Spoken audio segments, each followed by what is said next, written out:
ñaareelu ponk bi nag mooy 100 hectares yi 100 hectares yi dama bëgg ñu wax ci fulla Cheikh Yérim Seck tey buñ ko gisee mu doon génn di wax di def ay attaque contre Ousmane Sonko di ko saaga di ko waxal wax ju ñaaw ju ne ndekete moom Cheikh Yérim Seck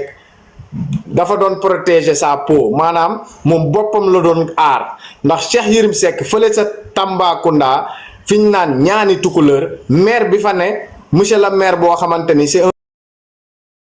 xaw ma Seydou naka moom moo yëkkati 1000 hectares je vous dis Seydou maire boobu ñu naan Seydou nekk fële ca Tambacounda dafa yëkkati 1000 hectares daat koy séddale ay nit ci 1000 hectares yooyu kii di Cheikh Yérim Seck nga xamante ni amul mbokk Tamba amu fa papa amu fa yaay Cheikh Yérim Seck étant un journaliste moom naru na comme ni ko sama mbokk lébu yi di waxee ci 1000 hectares yi moom mi Cheikh Yérim Seck naru na ci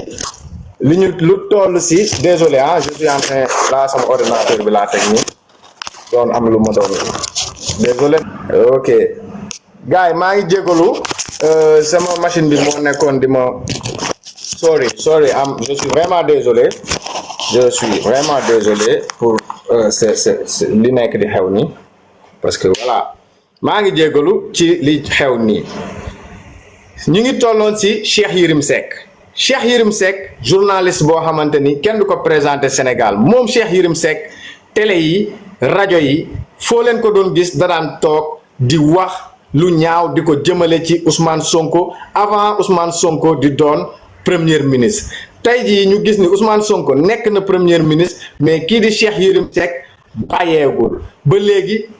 mi ngi xorom lu ñu wax mu xorom lu ñu wax mu xorom ndekete xoromkat boobu sàcc tey jii Cheikh Yérim Seck naka lañ ko mun a joxee lu toll ci 100 hectares est-ce que xam ngeen luy 100 hectares on parle j'ai pas dit 100 mètres carrés mais je dis 100 hectares 100 hectares nag lañ ko jox fële ca Tambacounda ci dëkk bu ñuy wax ñaani tukuleur ki ko jox mooy maire dëkk bi pourquoi sale boulot yu gouvernement bi di def yëpp maire yi di leen si jàppale maire yi pour man les maires ñoom ils doivent servir leur commune gis nga liggéeyu maire warul lëkkaloog liggéeyu nguur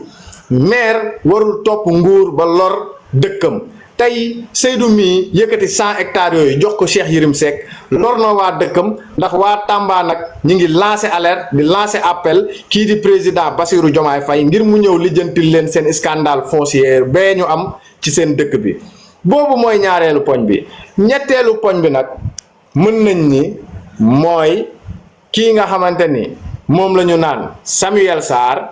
mi nga xamante ni moom lañ daan woowee Baye Fallou Ablaye Wade ñëpp gënoon ko xam ci sàcc bu mag Samuel Sarr moom man personnellement ci moom laa njëkk a déggee scandalu milliards Samuel Sarr tey jii kooku noonu yàlla tegoon na ko nattu mu nekkoon kaaw ba ñëw dugg ci Sénégal ba mu egsee noonu lañ ko tegee loxo fële ca AIBD nii ñuy wax ak yéen caabi féetee na ko ginnaaw Déthié Fall li mu def ku ko def dañ la war a delloo njukkal pour man li mu def ku ko def dañ la war a delloo njukkal parce que suñ nee Déthié Fall lan la def Déthié Fall c'est un politicien loolu la ñu xam Déthié Fall dafay def politique mu dem ba ci biir ñu gis ni dégg nañ fi ay rumeur Déthié Fall ak Ousmane Sonko baaxatul Déthié Fall ak Ousmane Sonko doxatul gars yi ñu moom mii di Cheikh Yérim Seck dafa nelaw parce que jënd suuf dafa am nuñ koy defee nit doo ñëw rek yor sa xaalis ñëw ñu jaay la suuf ne la yaa moom suuf bi surtout quand on parle de 100 hectares laay xam ngeen la mooy 100 hectares est-ce que 100 hectares kenn du ko jëndee 100 hectares jarul 100 000 de 100 hectares laa leen di wax ci benn un simple Cheikh Yérim Seck ngeen bëgg a taxaw bëgg ñu gëmloo lan naan ñu non Cheikh Yérim Seck deful dara bu ñuy jàpp nañu jàpp le maire dinañ ko jàpp dinañ jàpp Cheikh Yérim Seck aussi yéen ñëpp la ñuy jàpp parce que yow mi ko jaay sàcc nga ki nga ko jaay sàcc la mënuma comprendre yow monsieur le maire nga war a jël suufu réew mi suufu sa waa Tamba quand on parle de Tamba pauvreté Tamba gis nañ ko Tamba dañu sonn Tamba amul ndox Tamba li fa nekk ci coono kenn da ko xam ah Tamba dafa nekk si problème kenn da ko mun a wàññi yow maire bi en tant que maire de commune sa waa commune jox la seen dëkk ngay jël ay 1000 hectares di ko pasaree foog ni yow loolu di nga ci rëcc le maire Seydou un vieux clochard de kenn xamul nuñ ko mën a qualifier en plus Cheikh Yérim Seck en plus man li ma gën a métti li ma gën a métti Cheikh Yérim Seck mi nga xamante ni avec sa grande gueule di toog si télé yi di jaay que ni moom loxo mi dafa set moom Cheikh Yérim Seck si boppam man je me dis que pourquoi suba lundi buñ ko wooluwul pour mu leeral ci mbiru 100 hectares yooyu man je vais attaquer directement ñi nga xamante ni ñoo téye wàllu boobu lu ma ci fekk naa ko ci góobe naa ko ci gar parce que mënuñu nekk fii di woo ay ñoo xamante ni ay ginaar lañu sàcc ñu leen di woo ñii ay receleur lañ leen di jiiñ ñu leen di woo di leen dóor ci jeel bi Cheikh Yérim Seck téye fii ci suufu Sénégal 100 hectares yoo xamante ni dëkk boobu leer na ma xamul sax yoon bi ñu bëgg a toog di ko layamee nii wala duñ ci wax c'est quoi le problème lan mooy le problème man loolu duma ko seetaan chaque jour dinaa ci wax ba bis bi nga xamante ni lii di yoon dina ci taxaw Cheikh Yérim Seck il doit être entendu ci dossier bii ñu koy toppee 100 hectares yi nga xamante ni mi ngi ko am ñaani tukuleur fële ca Tambacounda loolu dañ ko war a lijjanti c'est ça instant bi waruñoo nekk fii sax di wax ay Samuel Sarr parce que ñooñu seen dossier c'est déjà classé ñoom Samuel Sarr yoon teg na leen loxo ñoom Samuel Sarr li ñu war a lijjanti dinañ ko lijjanti mais Cheikh Yérim Seck dafa doon nit koo xamante ni mais Cheikh Yérim Seck il a insulté toute une nation Cheikh Yérim Seck saaga na sénégalais yi ñaata yoon Cheikh Yérim Seck ñaata yoon la fi toog di wax lu ñaaw ci kaw nit ñi Cheikh Yérim Seck il se prend pour qui ba ñu war koo mën a jox 100 hectares ci benn réew 100 hectares Cheikh Yérim Seck fan la war a mais maire bi ñu ko jox sax warul fanaan këram tey c'est ça le problème y a cela 1 mois waa Tamba ñi ngi jooy ba léegi coow loolu nit ñi duñ ko teg ci plateau yi duñ ko waxtaanee ci télé yi duñ ko xawma c'est quoi le problème en fait c'est quoi le problème avec ce système de merde c'est ça le problème lan mooy problème mu système bi fii su nekkee nit ñi dañu nekk Sénégal ñu voté suñu ay leader voté suñu yaakaar pour ñu changer système il faut que ñooñu nga xamante ni ñun ñoo leen fi teg nag ñoom ñu commencé teg ay manœuvre dëgg la gis nañ li ñuy teg mais dafa am des points yoo xamante ni ça doit pas être toléré warul sax xaar quand on parle de scandale foncier nga dégg ñu cité ci ay tur cité ci le maire ñu wax turu maire bi nga dégg ki génne xibaar googu nekkoon président conseil ruralu Maka Koulibantang tey mu taxaw génne loolu pourquoi pas ñun waruñu cee mën a artu ba nga xamante ni ñii nga xamante ni peut-être man je peux dire que ñi nekk ci état bi yëg nañu loolu moom munoo nekk ci état scandale foncier 1000 hectares maire bi jël ko di ko séddale nu mu ko neexee le maire Seydou la un maire de rien du tout waajooju kenn man ñi ko jox réew mi seen commune boobu aussi ñoo ko def parce que le gars boo ko gisee da nga xam ne kii xel mi neexul ñoom Cheikh Yérim Seck jël ko rouler ko dans la farine dox ci maynam mu foog ni Macky Sall parce que xam nga Macky Sall nee ko topp bandum mu ni ko pël nga pël laa 1000 hectares nga mayee ko waa dëkk boobu léegi fan la ñuy bayee waa dëkk boobu fan la ñu nar a dëkk nga jël 1000 hectares di ko jox ay ñu la neex ay étranger dem ba di si jox ay Cheikh Yérim Seck 100 hectares mais loolu dafa war a doon lu xamante ni état bi daf si war a réagir coûte que coûte loolu warul xaar waruñu fi toog sax di ko layamee 1 mois wa ngi nii 1 mois déggoo ci benn nouvelle déggoo ci kenn ñëw ne la kat Cheikh Yérim Seck interpellé nañ ko ci coowu 100 hectares yi nga xamante ni tudd nañ ko fa fële ca ñaani Tukuleur Tambacounda. te pourtant fii nii coow mburkat bi ñëpp dañ koo yëg ñëpp taxaw wax ba mu président Diomaye dafa dem wàcc sur les lieux ndekete am na yeneen scandale yu gën a mag yoo xamante ne ñi ngi ci àll bi ñu toog ne pat c'est quoi le problème man tamit xaw ma man lan laa xam man dama lu mu ko gouvernance lan laa ci xam sobre et vertueux da ngay yamale ñëpp tamit gis nga li ñu naan yamale ñëpp mu doon yoon. dafa am loo xamante ni man duma ko nangul kenn man Sénégal la ma ñor parti politique ñoruma amul benn nit boo xamante ni jaral nga ma sama bakken bii jaraloo ma ko xam nga lu tax parce que nit day soppeeku à chaque fois projet moo ma jaral nag bakken projet bii ñu teg daf ma jaral sama bakken mais c'est pas la personne ni les voilà donc kii di Cheikh Yérim Seck dañ ko war a interpeller ngir waa Tamba sax au moins waa Tambacounda askan bi fay yeewoo ñu wan leen ni kat yéen de yëg nañ leen yéen askanu waa Tumba 2 secondes jaxi hop là shit askanu waa Tamba dañ leen a war a wan ni kat yéen waa Tamba yëg nañ leen mais ana xanaa Tamba amul kii amul police man loolu lay laajte quoi Tamba xanaa amul ñuy liggéey ci gouvernement wala Tamba moom bokkutul ci Sénégal Tamba Mali la bokk xanaa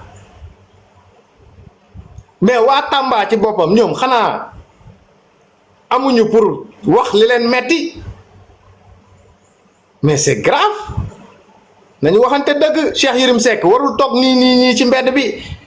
100 hectares lan mooy 100 hectares est-ce que wala gars yi xamuñu luy 100 hectares 100 hectares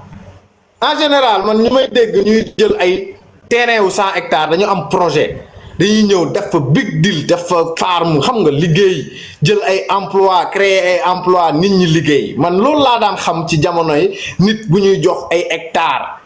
surtout lu toll ci téeméeri hectares xaaral ma wax ko ci olof hectare nag laa xamul nu ñu koy waxee ci olof mais téeméeri hectares nga jox ko benn journaliste boo xamante ne amul lenn lu mu servir réewam amul benn njariñ bu mu apporter réewam c'est catastrophique loolu dafa doon loo xamante ni état daf si warut a xaar waratuñ cee xaar léegi nag comme li tubaab yi wax même tubaab yi dem nañu ba bind ko nee nañu le président Diomaye il a tous les outils pour réaliser ses rêves son projet tey te lim ñu jaay ñun loolu nag duñ ko fàtte de ak lu ñu far Pastef lim ñu jaay ba ñu topp leen loolu duñ ko fàtte mukk loolu moom na leer ci bopp ñëpp na leer ci bopp ñëpp lan moo tax ñu voté leen da ngeen ñu ni lépp li nga xamante ni alalu askan bi la ay nit ay milliers de personnes toog seen rukk jël ko di ko lekk di ko séddoo loolu dinañ ko foqatiwaat ci ñoom indiwaat ko ci ak askan bi da ngeen ñu booleel loolu grand kan si wolof pip man xamala laa bëgg commentaire yi c'est bien beau mais nga yéeg nga wax ma man newuma la dama ni gouvernement bi mu réaliser Sénégal y a des problèmes yoo xamante ni soxla gouvernement bi di ci intervenir bro tey jii quand on parle de scandale foncier léegi dañuy toog di xaar ba ñoom ñuy daw comme ni ñuy defee di daw di génn réew mi dañuy toog di leen xaar ñoom ñuy seey loolu la mooy lu ñuy xaar bañ la joxee suñu réew si la liggéey bi tàmbalee le jour où le président a été élu jour boobu la doon le président de tous les Sénégalais mais wolof xoolal wolof yow ñun fii tooguñu fi pour di wax ay waxi kesew yaa ngi dégg nga naan ma il faut le temps de vérifier ba pare est-ce que c'est vrai ou pas xam nga yow donc yow yaa war a dem wolof pip nga dem nga vérifier li ñuy wax mais ñun bul ñu état mi nga xamante ni ñun moo ñu gën a renseigné wu ngay wax ndax moom mu vérifier ndax dëgg la mais loo xamante ni le président conseil ruralu Maka Koulibantang ma ca Tamba doon nit kilifa mais loolu kooku kon ba nga ko waxee ak léegi mat na 1 mois wax jooju ñëpp xam nañ ko 100 hectares yooyu da ngay dem Tamba nga laaj ndax am na wala amut da ngay dem foofu nga laajte mais état bi lan lay vérifier ci loo xam ne am na ba pare koo xamante ni ci fonction publique lay liggéey président conseil rural xam nga mooy lan kooku tey jii su taxawee ne fii réew mi 1000 hectares yi ñu maye maire bii di Seydou maye na ko mayewu ko sax noonu la ñuy waxee joxe na ko mais ñan ak ñan lañ ko jox Cheikh Yérim Seck lan moo ci yoonu 1000 hectares Tambacounda ba mu ciy am comment on dit 100 hectares 100 hectares yooyu Cheikh Yérim Seck bañ ko waxee Babacar Fall Kewolo xam nga ko journaliste Babacar Fall Kewolo ba mu interpellé Cheikh Yérim Seck ci wax jooju ba léegi Cheikh Yérim Seck ngaangu ci yàbbiwu ci tontuwu ci waa sa xalaat bëgg nañ ko mais ni nga ni je suis patriote de waaye damay wax sama xalaat yow wolof pub yow laay tontu nga ni je suis patriote de waaye damay wax sama xalaat rek mais ni ngay waxee c'est pas comme ça voilà xam nga lan mooy erreur bi nga njëkk a def yow jolof xam nga wolof xaw ma jolof yow erreur bi nga njëkk a def mooy yow sa xalaat da nga koy wax librement ok te man neewuma la ni ngay waxee sa xalaat du nii man may wax nga ni ma man ni may waxee du nii yow c'est toi le juge wala yow yaa fi war a ne di wax ku ne ni nga war a waxee wala war a waxee man dama saaga est-ce que tu m'as entendu ma wax ju déplacé wu da nga ma dégg ma wax bu insolent est-ce que mais am naa droit waxee aal wax ci kaw waxee aal cela veut pas dire que wax bi may wax du nii am naa droit waxee xol laay waxee mais saagawuma dama am lu ma metti am naa droit am lu ma metti ma koy wax li ma metti non mën nga wax man j'aimerais bien nga yéeg ci kaw nga wax ma luy dugg sama noppi parce que là man nit mënu ko ma wax loo xamante ni dinaa la dégg mënuma dégg tey ñu tudd Cheikh Yérim Seck 1 mois ci ginnaaw ba léegi ñu ngi ko tudd ci scandalu 100 hectares ba léegi rien dégguma kenn yéey ci yàbbi ci nobody c'est quoi le problème nga naan ma noonu ngay waxee bul waxee nii mais arrête quand même gars nañu respectante moom Adja naka jaar naa la Valdo def yaa ngi ci jàmm Adja ça va nekkuma ci jàmm dara à part xol buy jeex gis naa ne moom sa xol neexul non et je tenais à dire que je te comprends parfaitement parce que Sénégal li fa nekk yëpp dafa nekk loo xam ne chaque fois boo déggee benn scandale bu am rek sa xol day jeex parce que quand j'entends maa ngi dégg ngay wax nag je me suis voilà dama ko dégg nii ci yow rek doo ko am information bi que Cheikh Yérim il a 100 hectares nga wax donc man damay wax est-ce que ñaani tukuleur tu peux aller vérifier si ñaani tukuleur yow souvent Lagato il est là dama bëggoon a wax ñoo bokk panel ci Lagato yi je vois que Lagato dugg na donc voilà il est là wax waaw il est là le grand di wax ni Sénégal bon damay gàttal rek bàyyi Lagato mu wax ba pare mais damay wax ne li nekk Sénégal yëpp là c'est que le début du commencement les surprises dina gën a énorme parce que 60 ans la ñu bëgg a ñëw tey defar donc quand on parle de 60 ans on parle d'une génération parce que génération rek c'est 50 ans donc c'est quelque chose boo xamante ne ay Cheikh Yérim bu ñu amee même 10 hectares c'est énorme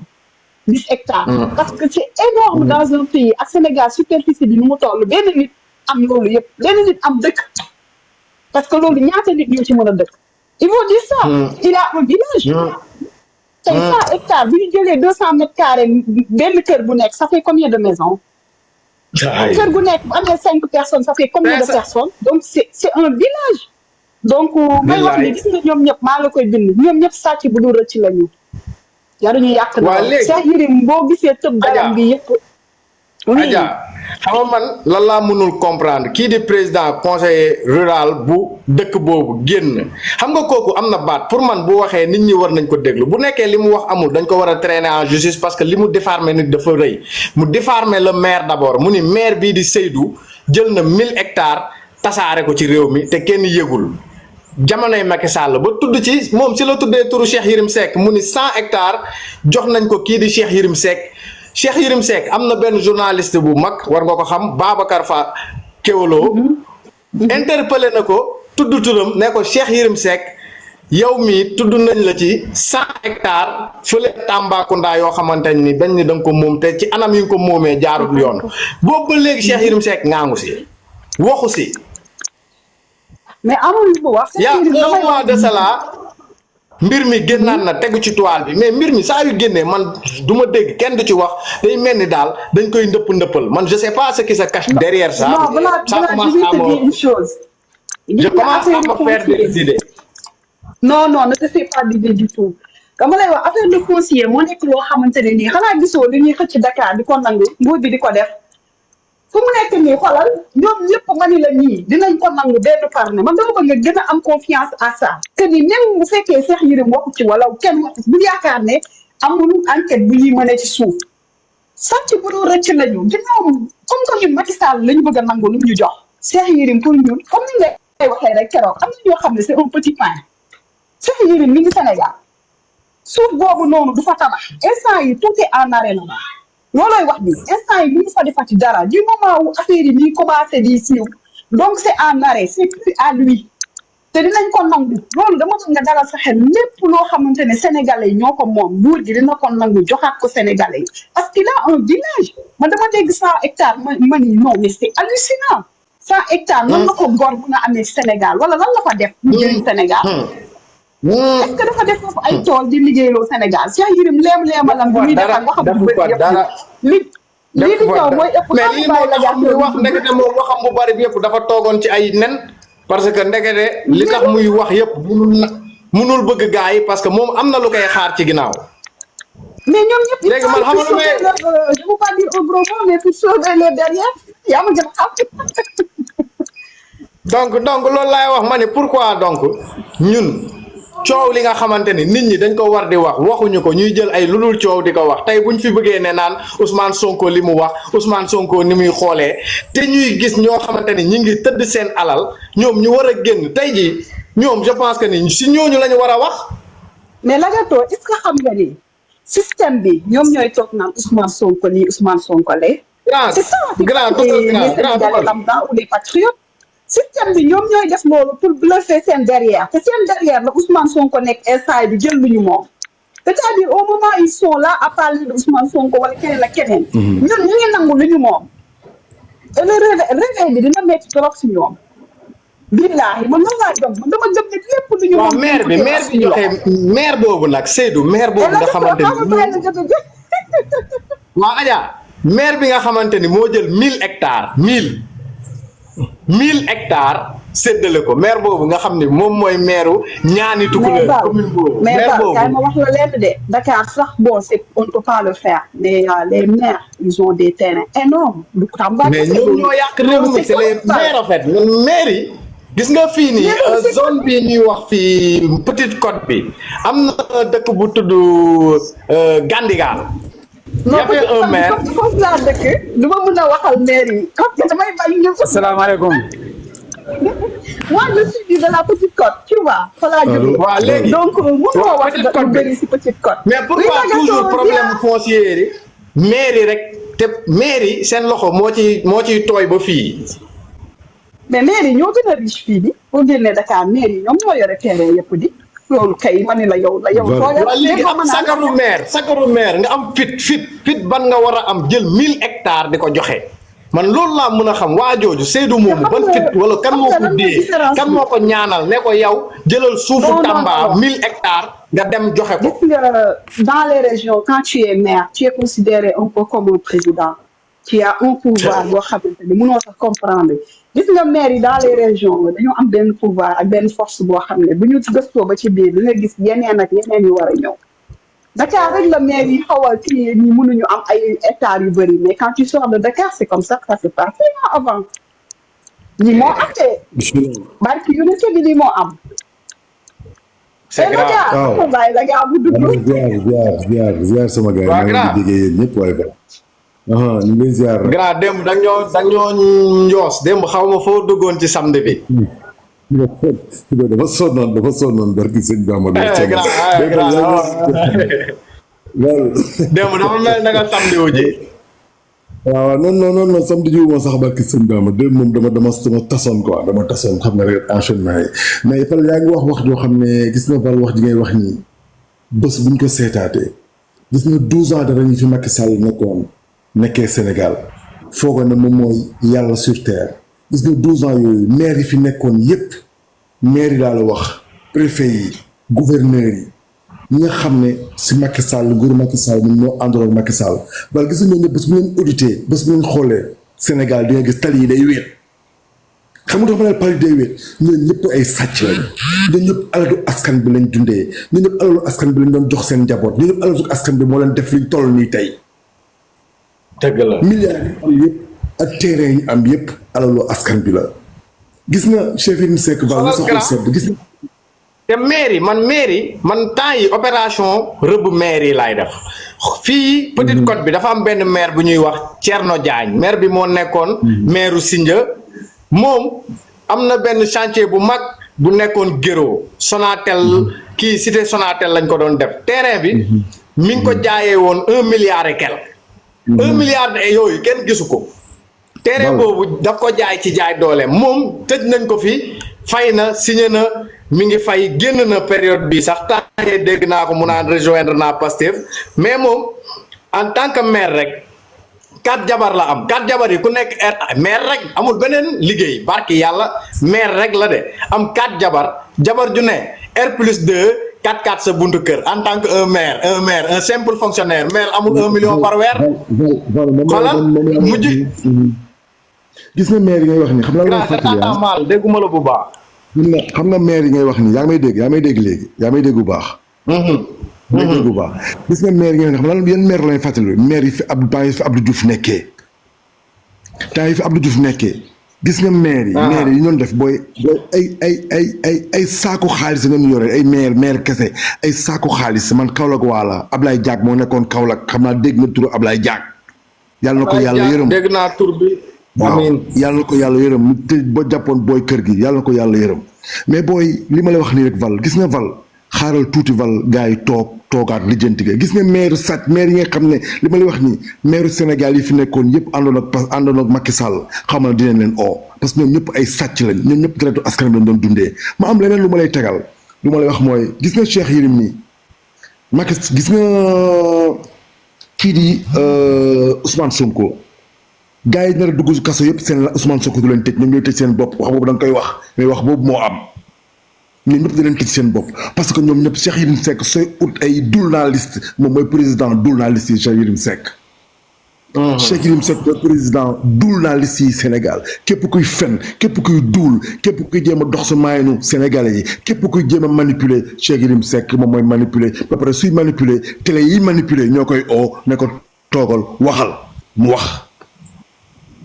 comme ni ñu defal Moustapha Diakhaté démb chaîne télévision yiy manipuler ñoo ko ne ko toogal wax mu wax au lieu que animateur bi corriger ko animateur da koy cuq muy gën di wax donc dañuy fay xaalis. toog il faut que ñu jël ay mesures sévères envers les télévisions chaînes de rage envers yi nga xam ne ñoom ñooy journalistes yi nga xam ne dañuy invité ay bullshit invité ay enfoirés ci plateau yi ñuy wax di wax loo xam ne amul pour manipuler la population sénégalaise. nga may ma nag ma am leen lu may wax rek daanalee fa mooy li nga xam ne dafa am tey mooy làmb ji am ndax may nga ma pour ma wax ci Val si làmb ji am waxal non grand bul ma ñaan waay waxal merci beaucoup ma am lu may wax sénégalais yi yéen doomu Sénégal yéen la jeunesse sénégalaise il faut ngeen fàttaliku parce que ñun duñ fàtte parce que yàggul dafa fi ay ataat Macky Sall bi mu nekkee Sénégal di toroxal doomu Sénégalais yi di leen rey di toroxal suñ papa yi di leen gazé di toog palais di oote ay bal des vampires palais li ma koy waxee mooy bal des vampires yu mag yëpp ñëw toog ci bal des vampires mu wax lu ko neex da ngeen may ñaan di rey suñ doom après mbër di dajaloo ñi ñuy ooyee les VIP ñi ñuy ooyee ñi nga xam ne ñooy jaan yi ñi ñuy ooyee les traîtres dem palais toog ak Macky Sall jàkkaarloog askan bi ku nekk jël million foog ne askan bi leen di topp askan bi topp leen donc ñoon ñoo ootewaat tey may wax la jeunesse sénégalaise ne leen yéen la jeunesse sénégalaise xoolaat leen seen bopp yéen la jeunesse sénégalaise écurie yi ngeen topp écurie yi moo leen ci liggéey dara écurie yi mu ne leen fa am dara écurie yi da leen di toroxal mbëri seen bopp lañ gëmuñ kenn jéem a génn si écurie de lutte yi ngeen génn si waxu caaxaan yi ak waxu foy yi mbër sooy ut jaam di wër jaam jàppal mbër nervi yi doon rey Sénégal yi man pour rejoindre li nga wax ci mbër yi ñaari mbër yi yëpp ku ne dégg naa ci sa discours ci période bi fi dëkk bi nekkee di tàng kii di Siteu mii di bëre tey moom moo fi toogoon naan xale yi fii ku fi génn ñu rey la ndax politicien sa papaay perte sa yaay perte ndax ñii jaruñu ko ci Modou Lo moom moo doxoon booy di wax Sonko parcelle di ko sonkoriser mu wàcc di aalu ci naan day dóor booy yi naan moom Amadou Ba mi nekk parcelle lay soutenir problème am la ñoom mbëri ku ci nekk xam nga lu taxoon ay baadoolo lañu ay nitu intérêt mbër jur mbër gis nga man doon bàyyi jur mbër xamal ni yàlla toroxal na la Val ñun il faut ñu dimbale la population sénégalaise mooy li ngay def ni yow ubbi sa chaîne bi ñu si waxtaan ñun il faut ñuy waxtaan ak seen rakk yi nga xam ne dañoo foog leen mbër yi dañuy topp mbër yi pour leen mbër yi pour da leen mbër yi dañuy apporter bullshit yi mbër yi nañ dem uti liggéey gis nga ñu duggoon ci pays islamique laay njëkk a ñëw rejoindre la gis nga mbër daganul dafa xaraam tey si yàlla ci diine bi ma bokk alxuraan dani yow góor jàpp sa moroomu góor ñu tegal la xaalis ne leen xeex leen loolu carte xaalis la dañ ko sib mu ni góor say awra say cër warul feeñ yow nga sol sa ngemb bu dégueulasse en fait c'est sale ponk lu jëm def ngemb bu ñaawam simeeku takk ay téere ñu fay la xaalis ngay xeex ak sa beneen moroomu góor ci kanamu nit ñi loolu sport la. Val nervi yi doon duggoon si pique bi di dóor booy yi ñan la. mais mbëri la. merci beaucoup mooy booy yi nekk si écurie yi duñ bëree. tey mooy mbës mi ñu tudd ci affaire de problème mu Jérôme Bandiaky mbës moomu nekk écurie booy ñaa mbër la. tey Zarko mii ñu jàpp ci booy Bart yi Zarko mbër la.